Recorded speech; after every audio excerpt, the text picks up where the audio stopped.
자주 뵙습니다, 대위님. 식사가 채 끝나기도 전에 사건 조사를 위해 헌병대 수사관이 내 앞에 나타난 것이다. 그에게 무엇을 말해야 하나? 일련의 아기 울음 시리즈라도 얘기해야 하나? 내 머릿속은 복잡해졌다. 그러나 나는 단순한 것을 선택했다. 졸음운전, 운전미숙. 총기 사용에 대한 수사관의 집요한 신문이 나를 괴롭히기도 했지만 나는 빈틈없는 대답으로 응했다. 오후 늦게서야 나는 의무대를 빠져나왔다. 대대장의 면담이 끝나고 부대 행정실로 돌아온 나는 그동안의 사건을 서류로 정리하였다. 헌병대 수사관에게 말했던 거와는 달리 나는 그동안 내가 보고 듣고 느끼는 것들을 솔직하게 정리했다. 믿든 안 믿든 내일 이 자료를 사단장에게 제출할 것이다. 나는 밤 늦게서야 서류 작업을 끝낸 후 부대원들의 안부를 뒤로한 채 숙소로 돌아왔다. 다음 날 날이 밝자 나는 지체 없이 복장을 갖추고 사단 본부로 향했다. 출근 시간이 가까워졌지만 사단장은 아직 본부에 나타나지 않았다. 당 범병의 안내로 나는 사단장의 집무실로 향했다. 사단장 장태섭. 집무실 탁자에 반드시 놓인 그의 명패만이 나를 기다리고 있었다. 나는 맞은편 소파에 앉아 사단장을 기다렸다. 얼마의 시간이 지난 후 준비해온 서류를 매만지던 나는 문 밖에서 들리는 수차례의 경례 소리를 들을 수 있었다. 그리고 곧 사단장이 집무실로 들어왔다. 나는 예를 갖춘 후 그에게 준비해온 서류를 내밀었다. 엉망이 된 나의 얼굴을 몇 차례 확인하며 안부를 묻던 사단장은 조용히 그 서류를 받아들었다. 10분여가 지났을까. 부동자세로 열중 쉬어 자세를 취하고 있는 나에게 사단장은 소파에 앉을 것을 권유했다. 그리고는 담배 하나를 꺼내 물었다. 연신 담배를 태우면서 준비해온 서류를 계속해서 뚫어져라 읽던 사단장이 몇 차례 담배 연기를 내뿜고는 입을 열었다.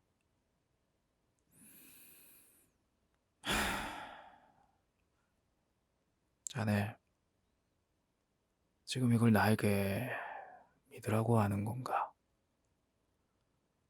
믿기 어려우시겠지만 제가 보고 느낀 그대로 작성한 것입니다. 내용을 보니 헌병대 조사와는 많이 다르구만. 나도 다른 견해를 얻고 싶어서 자네에게 사건 조사를 맡긴 건데 이건 너무 심하지 않나? 애기 울음소리 누가 알면 비웃음만 듣겠구만. 그것 때문에 죽었는지는 모르지만 사실 그대로 작성한 것입니다. 지금 이 보고서의 내용을 자네 말고 아는 사람이 있나? 어젯밤에 작성을 마치고 바로 이곳으로 들고 온 서류입니다. 사단장은 다 타들어간 담배를 제 털이에 누르고는 나를 응시한 채 입을 열었다. 미안하지만 박 대위, 사건 조사를 여기서 끝냈으면 하는데. 뜬금없는 사단장의 말에 나는 잠시 멈칫한 후 입을 열었다. 아, 사단장님, 조금만 더 조사를 해보면 뭐가 나오나? 이미 최중사는 기소돼가지고 재판 기다리고 있고 모든 정황 증거나 물증 다 최중사가 범인이라고 말하고 있다. 뭐 내도 최중사 살리고 싶어서 나름대로 니한테 조사 맡겼지만은 이 보고서가 있다군데 내가 이거 이리 제출하면 되겠나? 뭐 귀신이 했다 하면 위에서 믿어주나? 어? 아이, 저는 그냥 뭔지 모르는 숨겨진 진실을 알고 싶습니다. 진실? 이미 밝혀진 모든 것들이 진실 아이가? 명령이다, 박 대위. 복잡하게 하지 말고 여기서 심하게 해라. 나는 잠시 입을 굳게 다문 채 말을 아꼈다. 나의 굳은 표정을 잠시 살피던 사단장이 말을 이었다. 자네 군인이 되고 싶어서 장교를 한 거 아이가? 자네 정도의 집안 배경에 뭐 내 입김까지 작용을 하면 자네는 대령까지 초고속 승진? 그것도 무난하지. 뭐 물론 아무 문제가 발생하지 않았을 경우에. 근데 최중사나 죽은 김병장 사건에 자네가 연루되어 가지고 이름이 오르내리면 이게 어떻게 될까? 사단장은 나를 위로하려는 듯 보였지만 그의 말은 정작 나에게는 분노와 배신감만을 치밀게 만들었다. 온몸 여기저기서 다시 통증이 밀려오는 듯했다. 잠시 인상이 찌푸려지자 얼굴 위에 여기저기 붙여진 작은 반창고들이 내 피부를 당기기 시작했다. 그냥 최중사는 부대와 아무 상관없이 개인 사고를 친 거야. 알았나? 그렇게 마무리 지으면 모두 다 제자리로 갈 수 있지. 그제서야 나는 자리에서 일어나 입을 열었다. 사단장님은 지금 저를 걱정하는 것이 아니라 사단장님의 진급을 걱정하시는 겁니다. 그러자 갑자기 사단장의 표정이 어두워졌다. 예하 부대원의 목숨보다 사단장님 본인의 진급이 더 중요한 겁니다. 예기치 못한 나의 말에 사단장은 조용히 나에게 명령했다. 그 입 다물지 못하겠나? 그러나 나는 격해진 나의 감정을 감출 수가 없었다. 이미 나의 목소리는 두세 배나 커져 있었다. 부대원이 수령에 빠졌을 때 진정한 지휘관이라면 비록 거두어야 할 예하 부대원이 10,000명이 넘을지라도 그 수렁 속에서 쓸쓸히 나 혼자 죽어간다는 것을 그렇게 두진 않았을 겁니다. 나는 숨을 한번 들이켰다. 그리고 몸이 풀어지듯 숨을 내쉬며 마지막 말을 던졌다. 절대로 느끼게 해서는 안 된다고 생각합니다. 사단장은 입을 굳게 다문 채 내가 제출한 보고서를 주먹을 쥐듯 움켜쥐고 무서운 눈빛으로 나를 응시했다. 잠시 동안 살인적인 적막과 긴장감이 집무실을 감돌았다. 그 소름 끼치는 적막을 깬 것은 사단장의 나지막한 목소리였다. 네가 지금 고난을 자초하네. 사단장은 무시무시한 눈빛을 풀지 않은 채 나를 노려보며 말을 이었다. 다시 한번 말하지만 사건 조사는 오늘부로 접는다. 이번 사건에 대한 일체의 어떤 행동이나 말도 금지. 그리고 나를 모욕한 대가로 일주일 내에 너는 다른 사단으로 날아갈 기다. 머리에 총을 맞은 듯 나는 순간 현기증을 느끼며 멍한 표정으로 사단장의 얼굴을 지켜보았다. 사단 본부를 등지고 나와 나는 한참을 걸었다. 많은 생각들이 머릿속을 맴돌았다. 너무나도 나약한 최중사에게 아무것도 도움이 되지 못하는 나 자신이 싫었고 미웠다. 예전 공수부대에 있을 때 낙하산 강화 도중 대퇴부 관절을 다쳐 2개월 넘게 치료를 받았다. 병원에 있으면서 나를 가장 힘들게 만들었던 것은 더 이상 강화 훈련을 할 수 없다는 군의관의 말과 그로 인해 매일같이 온몸에 젖어오는 무기력감이었다. 그런데 지금의 그때의 고통보다 더한 것이 나를 힘들게 하고 있다. 그것은 정의롭지 못한 일에 반기를 들 수 있는 힘조차 나에겐 없다라는 사실이다. 군인으로서 내가 지켜야 할 정의가 과연 무엇이란 말인가? 이젠 뭐가 정의인지도 잘 모르겠다. 어쩌면 사단장의 말이 정의인지도 모른다. 혹시나 내가 흐르는 물을 막고 있는 것은 아닐까? 내가 막는다고 해서 물이 거꾸로 흐르는 것은 아니지 않는가? 이대로 뜨내기 생활 끝에 진급도 못 해보고 제대하는 것은 아닌가? 내가 먹여 살릴 처자식이 없어서 이런 막가는 행동을 하는 것일까?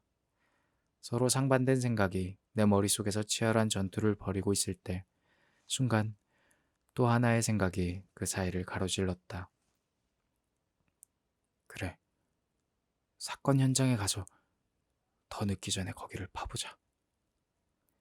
이때 내 주머니 속의 핸드폰이 요란하게 진동을 일으켰다. zzz, zzz. 여보세요? 아이고, 박대희님. 저 현봉대 수사관입니다.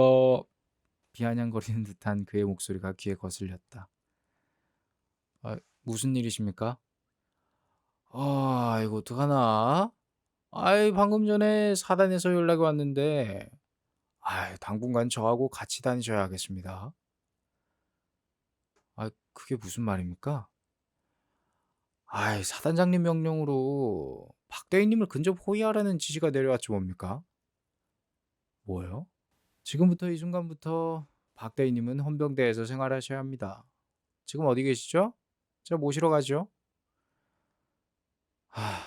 미치겠구만. 그 사단장님 명령이니까 불응하면은 저도 곤란합니다. 나는 머릿속이 하얘지는 것 같았다. 꼭 이렇게까지 해야 하는가? 사단장은 나를 밑바닥까지 밀어넣는 듯 보였다. 헌병대로 호송된 나는 행정실에 앉아 대부분의 시간을 보낸다. 내가 어디를 가든 항상 수사관과 그의 부대원들이 번갈아 가며 나를 뒤따랐다. 내가 무슨 커다란 죄를 지은 것도 아닌데 이렇게까지 나를 비참하게 만들다니. 오후에는 내 숙소에서 간단한 옷가지와 생활도구들이 헌병대로 옮겨졌다. 나에겐 아무런 일도 주어지지 않았다. 하루 종일 하는 것이라고는 자고 먹고 TV 보고 책 읽는 일일 뿐이었다. 벌써 이틀을 여기서 보냈다. 나는 좀이 쑤셔서 미칠 것 같다. 점심을 마치고 트레이닝복 차림으로 행정실에서 한동안 팔짱을 낀 채 넉나간 사람처럼 내가 앉아있자 수사관이 말을 걸었다. 힘드시죠? 대위 정도 되시는 분이 무슨 사고를 치셨길래. 나를 위로하는 건지 놀리는 건지 모르겠지만 나는 별로 대답하고 싶지 않았다.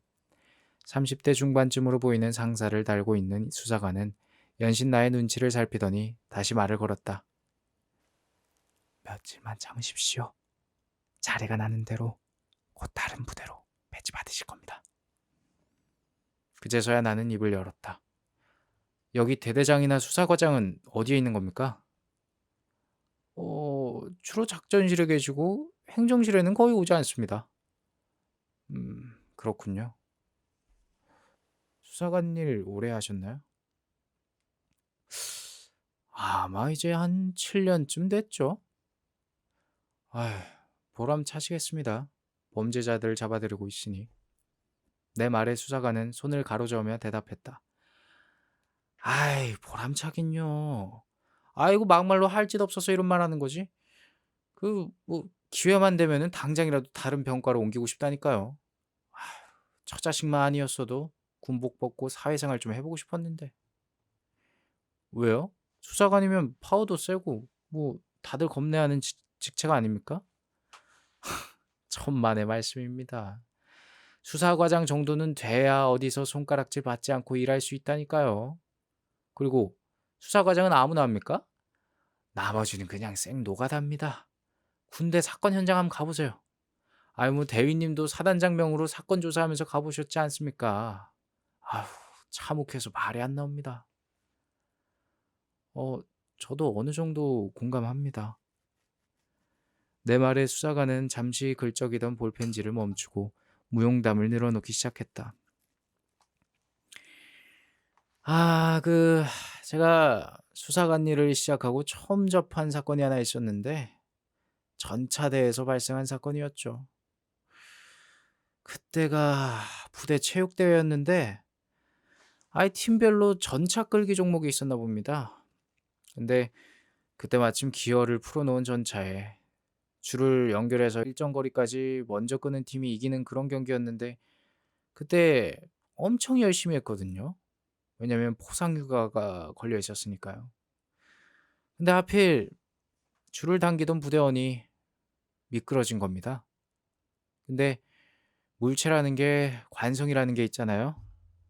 모두가 당기던 줄을 놓았는데도 전차가 계속해서 움직이면서 넘어진 그 친구를 그대로 덮쳐버린 거죠. 뭐 피해자를 확인하러 저는 후송된 의무대로 갔는데 말할 수 없을 정도로 참혹했어요.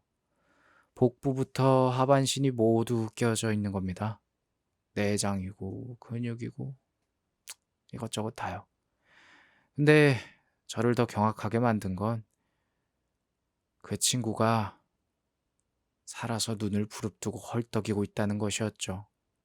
저는 그때 참지 못하고 거기서 토를 하고 말았습니다.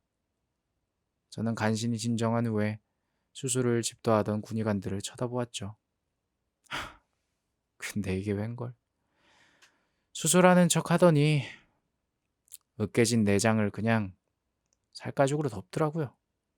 뭐 제가 보기에도 이건 살아날 상황이 아니었어요. 근데 더 웃긴 게 뭔지 아십니까? 무슨 코미디도 아니고 그 피해자가 의식을 잃고 숨이 멎자 심폐소생술을 실시하는 겁니다. 제가 뭐 하는 거냐고 물으니까 군대에서는 기본적으로 심박이 멈춘 환자에게 30분 동안 심폐소생술을 해야 한다고 하더군요. 참나, 무슨 애들 장난도 아니고. 나는 수사관의 말이 그림처럼 그려지는 것 같아 영속이 편치 않았다. 또 한 번은 뭐더라. 5년 전인가. 우울증을 앓고 있던 이등병이 부대 내무반에서 그냥 총을 갈겨버린 겁니다. 그때 7명이 죽고 5명이 반신불수가 되었죠. 사건 현장에 갔더니 아이고 이건 말이 아니었습니다. 내무반 침상, 바닥, 빨간 피가 소방호수로 뿜어낸 것처럼 뿌려져 있더라니까요. 진짜 농담이 아니라 사건 현장 조사하는데 담요를 밟으니까 젖은 빨래처럼 핏물이 쏟아져 나오더란 말입니다. 게다가 여기저기 떨어져 나간 살점들이 벽에 오물처럼 붙어 있더라니까요. 내 속이 편치 않음을 알긴 아는지 수사관은 말을 멈추지 않았다. 죽은 애들만 불쌍한 거지요. 나라 지키겠다고 군대 와서 그게 웬 날벼락이란 말입니까? 부모들 심정이 어땠는지 상상도 안 갑니다. 나는 간신히 거북한 속을 달래고 있었다. 죽은 김병장 말대로 나는 비위가 많이 약한 듯 했다. 이 생활 하다 보면 회의감도 많이 느끼지요. 전에는 군납비리 사건에 연루된 중대장 한 명이 자살을 한 적이 있습니다. 사건을 파헤치는데 이건 도저히 수사할 엄두가 나지 않더군요. 뭔데 말입니까? 그 비리에 군 단장까지 연루가 되어 있더란 말입니다. 군 검찰은 물론 수사관들까지 혀를 내두를 만한 초대형 비리 커넥션이 포착되었던 거죠. 그런데 어느 날 알 수 없는 이유로 육군 본부에서 사건을 종료하라고 그러는 겁니다. 한간에는 그 중대장의 죽음이 자살이 아닌 타살일 수도 있다는 소문이 파다했었죠. 죽기 전 그 중대장은 의외로 수사에 적극적으로 협조했어요. 자신이 군납비리에 관한 거의 모든 서류를 관리하고 있음을 폭로했죠. 근데 군 검찰로 소환되기 전날 자살한 겁니다. 부모님과 사랑하는 아내와 아들에게 미안하다는 유서를 남기고요. 유서가 조작되었는지는 알 수 없었지만 너무나도 수상한 냄새가 많이 났습니다. 아니, 어떻게 그토록 협조적이던 사람이 처자식을 놔두고 갑작스레 자살한단 말입니까? 결국 그 사건은 그 중대장이 비리 사건 수사에 대한 압박을 못 이기고 자살한 것으로 수사가 종결되었죠. 지금도 생각하면 참 뭐 같습니다. 그 중대장에게 미안하기도 하고 수사관으로서의 책무를 다하지 못한 죄책감? 그런 것도 들고요. 쓸쓸한 얘기군요. X파일처럼 군대에도 여러 가지 의문스러운 사건들이 많이 있습니다. 그런데 알고 보면 대부분 사건들이 인위적으로 덮어진 거예요. 정말로 덮어서는 안 될 것들이 덮어졌을 때는 뭔지 모를 분노와 배신감이 치밀었었죠. 간부 사건도 그 정도인데 사병들 사건은 오죽하겠습니까? 평균을 내보면 1년에 군인들이 약 500명이 넘게 죽습니다. 일개 대대병력이 1년에 하나씩 사라지는 꼴이죠. 권력자들은 이렇게 생각하나 봅니다. 500명 중에 몇 명 정도는 그냥 넘어가자고. 군대 의문사라는 게 다 그런 거죠. 그만큼 군대가 폐쇄적인 곳이라는 상징이기도 하지요. 수사관은 잠시 볼펜을 쥔 손을 턱에 받치며 감상에 잠기는 듯 했다. 처음엔 저도 미 연방 수사관 FBI처럼 정말 멋진 수사관 생활을 상상하며 의욕적으로 덤볐었죠. 멋진 롱코트. 뭐 그런 사복경찰은 아니었지만 나름대로 빳빳하게 풀먹은 군복으로 입고 사건 현장에 짜잔 하고 나타났을 때는 나름대로 멋있었는데 말입니다.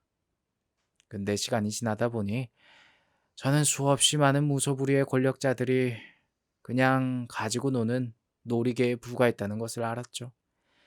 수사관이 아닌 그들의 입맛에 맞는 시나리오를 쓸 줄 아는 작가였다고나 할까요?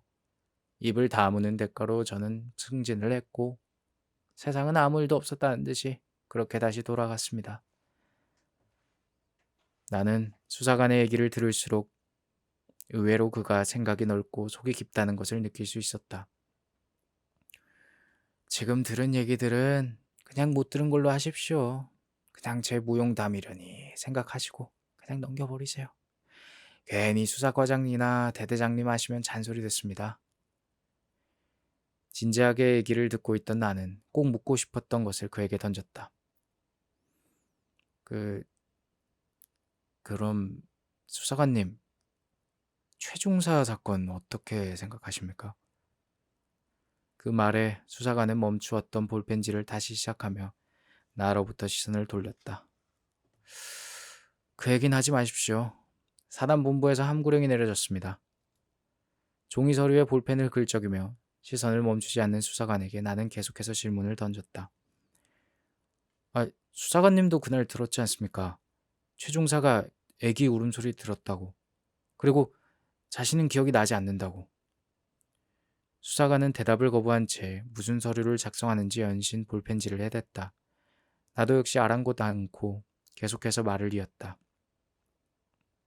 어차피 최중사는 죽을 목숨입니다. 이젠 제가 그를 살릴 수도 없어요. 그럴 힘도 없고요. 단지 알고 싶은 건 최중사 사건 뒤에 있는 숨어있는 내막이 그게 궁금할 뿐입니다. 수사관님도 알고 싶은 거 아닙니까? 입 다물고 있는 게 정의입니까? 저를 좀 도와주십시오. 제가 전출 가면 모든 게 끝납니다. 사건을 파헤칠 시간도 3, 4일 정도밖에 안 남았다고요. 여전히 수사관은 시선을 피한 채 대답을 거부했다. 나는 잠시 말을 멈춘 후 굳은 결심을 하고 그에게 말을 건넸다. 김서구 병장의 죽음에 대한 진실을 아십니까? 제가 따로 사단장에게 제출한 보고서의 내용은 제가 수사관님께 진술한 내용과 완전히 다릅니다. 그제서야 수사관의 볼펜질이 멈추었다. 그리고 그는 천천히 고개를 들어 나를 아무 말 없이 응시했다. 나는 이때다 싶어 계속 말을 이었다. 그 친구는 졸음운전이나 운전 미숙으로 죽은 게 아닙니다. 저를 도와주신다면 진실을 말해드리죠. 그러나 나를 잠시 동안 응시하던 수사관은 다시 고개를 숙이고 볼펜질을 시작하였다. 대위님이 죽인 게 아니라면 그냥 덮어주십시오. 그러는 게 대위님 신상에 좋습니다. 이제 다 끝났습니다. 나는 그에게 얼굴을 가까이 하며 조용히 속삭였다. 솔직히 수사관님도 일련의 사건 내막을 알고 싶죠? 알고 싶은데 위에서 내리는 지시 때문에 어쩔 수 없이 따르는 거죠? 나는 볼펜질을 하는 그의 오른손이 미세하게 떨리고 있음을 확인했다. 그리고 그의 숨소리가 불규칙해지고 거칠어졌음을 느낄 수 있었다. 이때 행정병 몇 명이 행정실로 들어왔다. 무슨 업무를 보려고 하는데 수사관이 그들을 잠시 내보냈다. 그는 고개를 들지 않고 눈만 치켜뜨며 나를 응시했다. 무섭게 노려보는 그의 눈빛은 무슨 일을 낼 것처럼 보였다.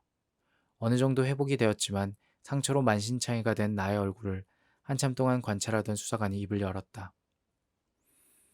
오늘 밤 대대장과 수사과장이 군단 기무대장의 회식 자리에 참석하기 위해 멀리 떠날 것이오. 그러니까 당신 대타로 한 놈을 숙소에 박아놓을 테니 오늘 저녁 8시에 차량고 앞에 서 있는 소나타 차량을 타시오. 저녁 6시쯤 헌병대장과 수사과장이 부대를 떠나는 것을 볼 수 있었다. 나는 빨리 해가 지기만을 기다리고 있었다. 나는 저녁 식사를 마치고 얼마 동안 자유시간을 즐기는 척하며 시간을 보낸 후 서둘러 복장을 챙기고 부대 차량고로 향했다. 저녁 8시에 구름까지 몰려오고 있음에도 주변은 그다지 어두워지지 않았다. 수사관의 말대로 어두운 차량고 앞에 소나타 승용차 한 대가 정차되어 있었다. 운전석에 타고 있는 사람은 역시나 수사관이었다. 뒷좌석에 타십시오. 앞좌석은 위험합니다. 내가 좌석에 앉자마자 차는 급히 출발했다. 어디로 가는 겁니까? 내 질문에 수사관은 재빨리 대답했다. 일단 부대를 빠져나간 후에 얘기합시다. 위병소에 진입을 하자 나는 살짝 긴장감이 몰려왔다. 그러나 위병소에서는 퇴소 차량은 잡지 않는다. 자연스레 위병소를 통과한 수사관은 부대를 나와 어딘지 모르는 방향으로 계속 차를 몰았다. 사건 현장으로 가는 겁니까? 묻지 말고 일단 이걸 읽어보시오. 말이 끝나자 수사관은 조수석에 놓인 얇은 서류 봉투를 꺼내 나에게 내밀었다. 그 앞에 사건 기록 일지만 보시오. 뭡니까 이게? 이번 사건 조사하면서 알게 된 것들인데 나는 실내 조명등을 켰다. 그리고 운전에 열중하는 수사관의 도움말을 참고로 사건 일지를 읽어 내려갔다. 1978년 7월 14일 육군 중사 김땡땡이가 같은 부대원 중사 고땡땡 하사 이땡땡과 자신의 아내를 소총으로 살해하고 본인은 자살.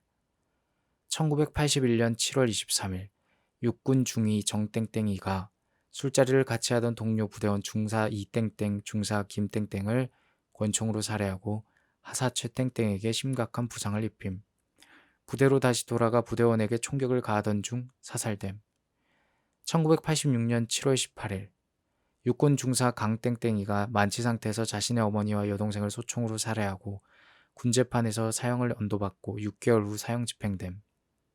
1991년 7월 29일 육군 하사 박땡땡이가 자신의 여자친구를 흉기로 수십 차례 가슴과 안면 부위를 찔러 살해한 후 군 재판에서 사형을 언도받고 4개월 후 사형 집행됨. 마지막까지 읽어 내려간 나는 수사관에게 물었다. 이게 뭡니까? 내 질문에 답을 거부하고 수사관은 오히려 나에게 되물었다. 그 사건들의 공통점이 보입니까? 모두 7월에 발생하였고 군인들이 일으킨 사건이네요. 맞습니다. 최중사 사건도 절묘하지 않습니까? 7월 17일. 그러고 보니 김병장이 죽은 날도 7월 19일인데 수사관은 무슨 엄청난 정보라도 알아낸 양 감탄사를 연발했다. 7월의 저주? 야, 이거 멋진데? 수사관은 잠시 장난스러운 표정을 짓더니 이내 진지하게 말을 건넸다. 또 다른 공통점이 뭔지 아시오? 뭡니까? 수사관은 잠시 미소를 짓더니 답을 했다. 사건 현장이 모두 같은 곳이라는 겁니다. 예? 바로 그 모든 사람들이 최중사 집에서 죽어나갔다는 겁니다. 거기에 나와 있는 대로 최중사 사건 말고 그 집에서만 20년 동안 모두 7명이 죽었고 그 집과 관련된 사람을 포함하면 총 10명이 죽었어요. 나는 놀라움에 입이 다물어지지 않았다.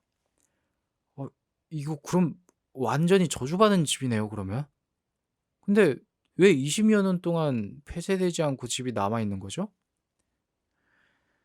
7월을 넘기지 않은 군인들과 거기에 살던 민간인들은 아무런 피해도 입지 않았어요. 단지 거기서 7월을 보낸 군인들과 그 가족들만이 처참하게 죽어나간 것이죠. 그냥 우연이라고 보기에는 너무나 많은 것들이 석연치 않았다.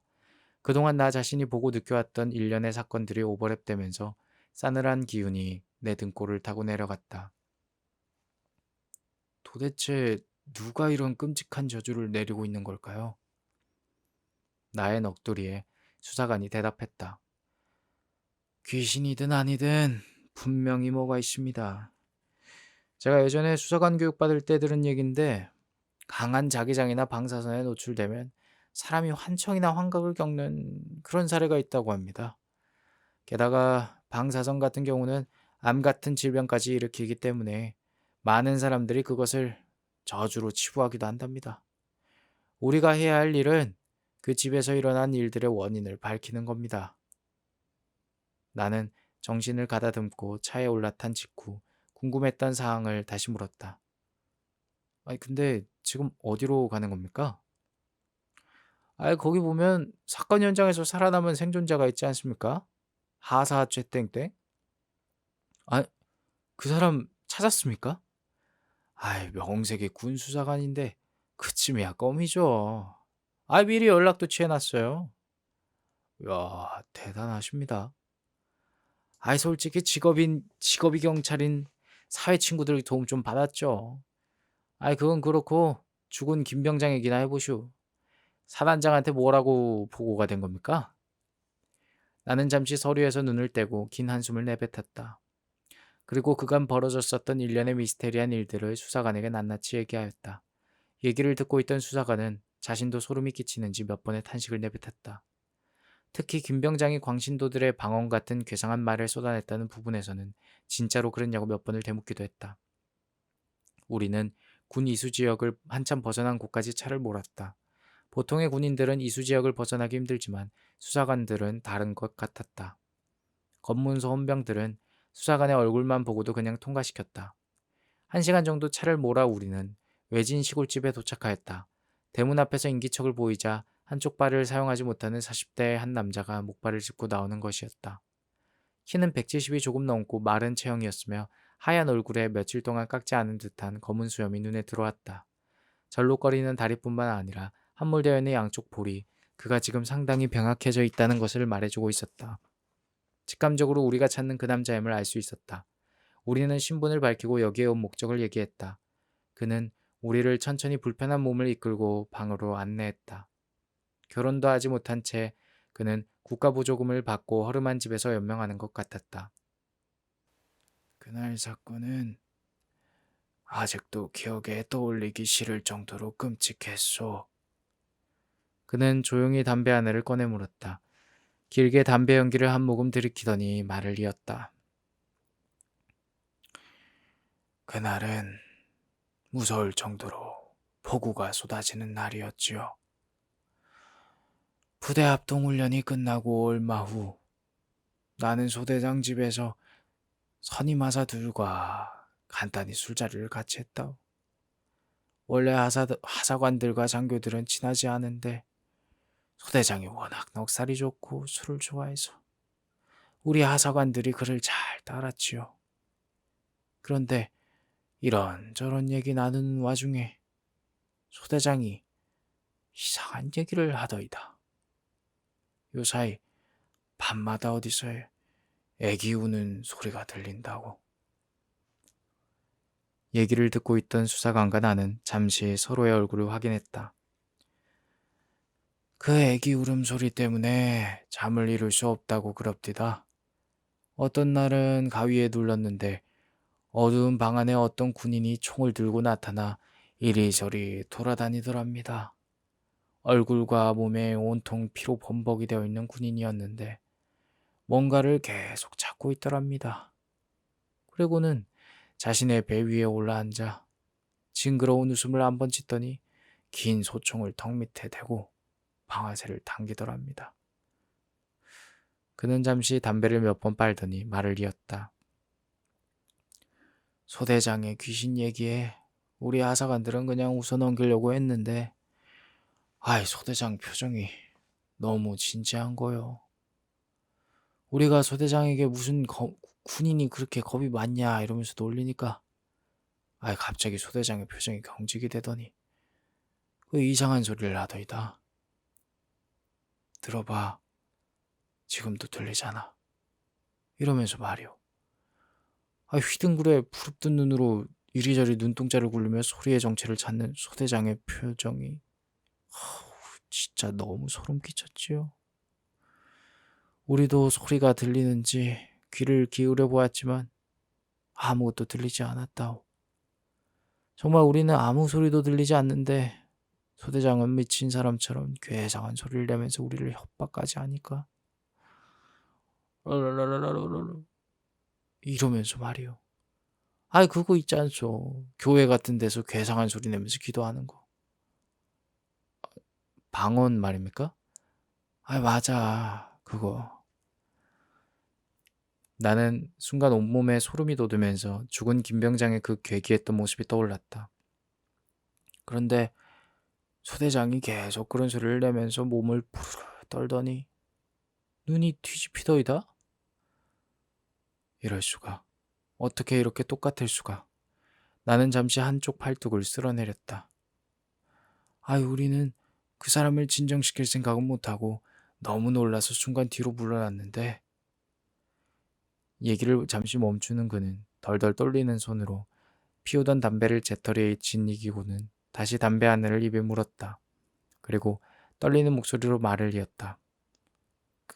갑자기 소대장이 정신을 차리고 그 괴상한 행동을 멈추더이다. 그리고는 이리저리 몇 번 목을 꺾더니 그는 잠시 말문이 막히는지 왼손으로 자신의 입을 감싸쥐었다. 저기 진정하시고 천천히 말씀해 주세요. 나는 그가 심하게 격해져 있음을 알고 그를 안심시켰다. 아이 갑자기 벌떡 일어서 품에서 권총을 꺼내더니 왼쪽에 선임하사부터 차례로 권총을 난사하는 거예요. 그는 감정을 주체하지 못하고 울음을 쏟아냈다. 우리는 잠시 그가 진정될 때까지 기다려 주었다. 잠시 후 그는 옆에 있던 무슨 종류인지 모르는 약을 손에 움켜쥐더니 입에 털어놓고 물 한 모금 들이켰다. 몇 번의 깊은 숨을 몰아쉬고는 그는 계속 말을 이었다. 맨 왼쪽에 있던 선임하사는 세 발을 머리에 맞아 죽고 가운데 앉아있던 선임하사는 거의 5발을 얼굴과 가슴에 맞았소. 갑작스런 총소리에 귀가 멍해져 서 있는데 내 얼굴과 몸에 핏물이 마구 튀는 거요. 나는 너무 무서워서 죽어라 비명을 질렀소. 이게 꿈이라면 깨길 바랬고 꿈이 아니라면 누가 좀 소대장을 말려주길 바랬소. 심하게 떨리는 그의 손에서 미처 털어내지 못한 담뱃재가 바닥으로 떨어졌다. 그런데 2명을 순식간에 해치운 소대장은 곧바로 나를 죽이지 않고 나에게 미소를 보이더니 총을 겨누고 씩 웃는 게 아니요. 그때 마지막 순서로 죽음을 기다리는 나의 심정이 어떻겠어. 내가 그때 본 것은 소대장이 아니라 악마였어. 악마.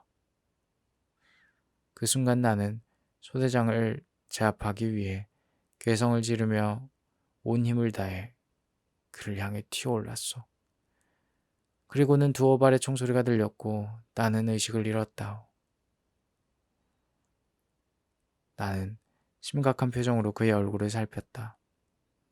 그래서 지금 이렇게 몸이 불편하신 겁니까? 한 발은 폐 쪽, 한 발은 어깨 쪽에 맞았고 마지막은 대퇴부 쪽에 맞았는데 대퇴부 쪽으로 들어간 총탄이 신경을 건드린 거요. 하늘이 도왔는지 나에게 3발을 쏘고 나서 소대장의 권총이 실탄을 모두 뱉은 거요. 난 실신했고 소대장은 다시 부대로 돌아가 소통을 벌이다 죽은 겁니다. 결국 난 의가사전역했소. 그나마 살아있음을 감사해야 하는지 모르겠지만 10수년간 나는 그 뒤로 매일 밤 악몽에 시달렸소. 매일 밤마다 피떡이 묻은 얼굴로 소대장이 나타나 그 악마 같은 모습으로 웃고 있는 거요. 지금은 약도 먹고 치료도 받고 해서 많이 나아졌지만 얘기를 하는 지금 이 순간도 그때 일이 어제 일처럼 생생하다오. 모든 얘기가 끝나자 우리는 자리에서 일어나 발걸음을 옮겼다. 아픈 몸을 이끌고 목발의 그 남자가 대문 밖까지 배웅을 하였다.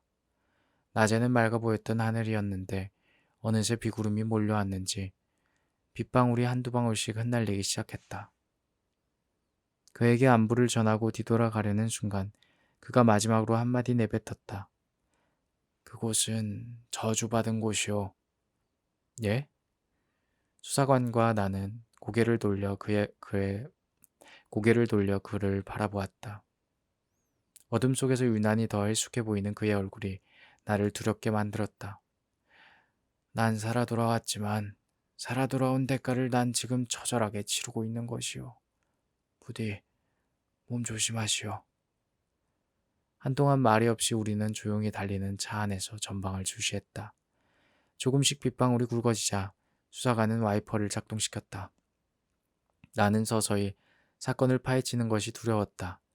사건을 파헤칠수록 자꾸 죽음이라는 종착역으로 달려가는 것 같아 머리털이 곤두서는 기분이었다.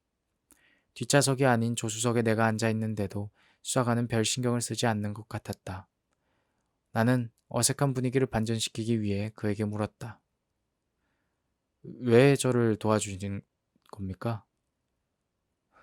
왜, 왜 저를 도와주시는 겁니까? 나의 질문에 운전을 하던 수사관이 씩 웃었다. 이젠 누가 미소 짓는 것만 봐도 온몸에 소름이 돋는다. 도와달라고 하지 않으셨습니까? 만일 이번 일이 들통나기라도 하면 고생 좀 하실 텐데요. 저야 홀몸이니까 뭐 부담이 없지만 수사관님은 먹여 살려야 할 처자식이 있지 않습니까? 솔직히 난 대인님이 부럽소이다. 나는 내 아님만을 생각한 채 수사관으로서 당연히 해야 할 일도 저버린 사람이요. 속으로는 그러고 싶지 않았지만 그렇게 하는 게 내가 살아남을 수 있는 방식이라는 것을 알았죠. 그런데 대인님은 나와 달리 부대원 하나 때문에 사단장의 명령까지 어겨가며 위험한 모험을 하고 있잖소. 당신을 만난 뒤로 예전에 내 가슴속에서 사라졌던 정의감이 불타오르기 시작한 거요. 지난 사건은 뭐 어쩔 수 없지만 지금의 사건이라도 제대로 해결하고 싶었소. 그런데 대위님은 왜 이런 무모한 짓을 하는 거요? 어, 그냥, 그냥 군인답게 살고 싶었습니다. 명답이로세. 수사관은 얼굴에 한박 웃음을 지었다. 시간이 10시에 가까워지자 나는 주어진 시간이 얼마 없음을 감지하고 수사관을 재촉했다. 이제 뭘 하죠? 죽은 김 병장이 말한 곳으로 가봐야죠. 사건 현장 말입니까? 아이, 대위님이 거기를 파보려다가 실패한 것 아닙니까? 근데 장비도 없는데 오늘 거기 텐마루를 뜯어봅시다. 마루 같은 간단한 장비를 트렁크에 다 실어왔소. 사건 현장, 서서히 굵어지는 빗줄기, 그리고 어둠에 묻힌 밤. 왠지 불길하다. 저 수사관님, 에? 어, 현장에 가기 전에 나하고 약속 하나만 합시다. 뭔데요?